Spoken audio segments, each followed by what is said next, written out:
Controlling other countries to submit to America's unipolar agenda apparently continues, with only the form of action changing. However, the goal remains the same. America still insists on being the world's controlling power, or world marshal. Previously, it used intelligence operations and military action, but now it uses opinion manipulation and social media agitation. A country can be subdued, and many countries are apparently being manipulated by America as well.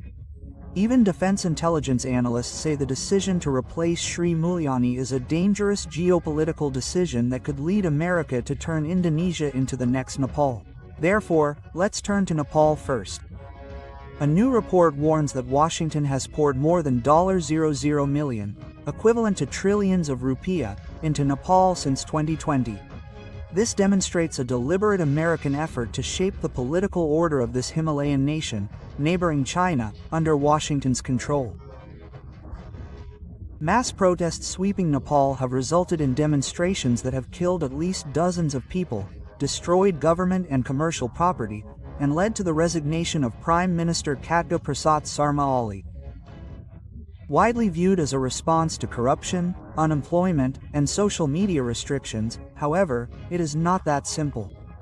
This was designed to control Nepal as part of America's encirclement strategy against China. Documents released by whistleblowers show that US-funded programs over the years have indeed aimed to reshape Nepal's political landscape. One institution involved is the US, which has disbursed more than $400 million through the Development Goals Agreement (DOAG) project. Other major initiatives include Project 4150, also known as the Democratic Process Project. Project 4177, also known as the Nepal Democracy Resource Center, is funded at around $500,000 per project. Civil society and media programs received $37 million, while youth health initiatives were allocated $35 million. International defense intelligence analysts, particularly those affiliated with BRICS, have warned Nepal that these programs, officially framed as civil society, media, and health projects, serve to influence political narratives and mobilize youth participation in government.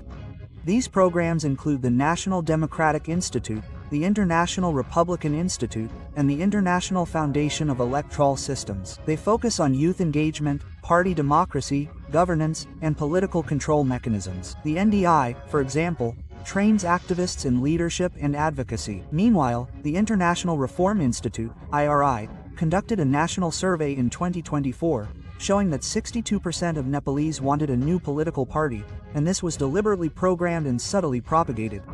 These are all weapons of anger and drivers of mass movements that have fueled recent protests. Observers have noted similarities between US-funded interventions in Bangladesh, Cambodia, and Indonesia. In Indonesia, Russia has already warned, as a fellow member of the BRICS.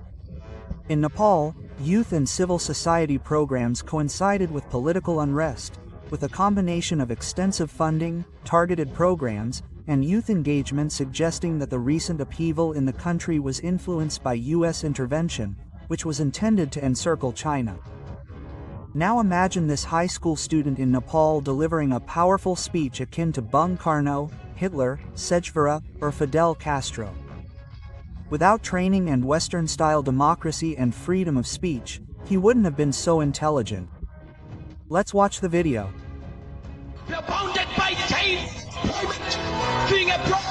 It's a waste of opportunity. We are trapped by the selfish gains of political parties. Corruption has a way that is extinguishing the life of our future. Use Rise. We are the torch of bearers of change. If you don't raise our voices, who will? If you don't build this nation, who will? We are the fire that will burn away the darkness. We are the storm that will sweep away injustice and prosperity. Our ancestors shed their blood to give us this nation. We cannot sell it. We cannot lose it. King Birendra once said, "Even if I die, shall my country..."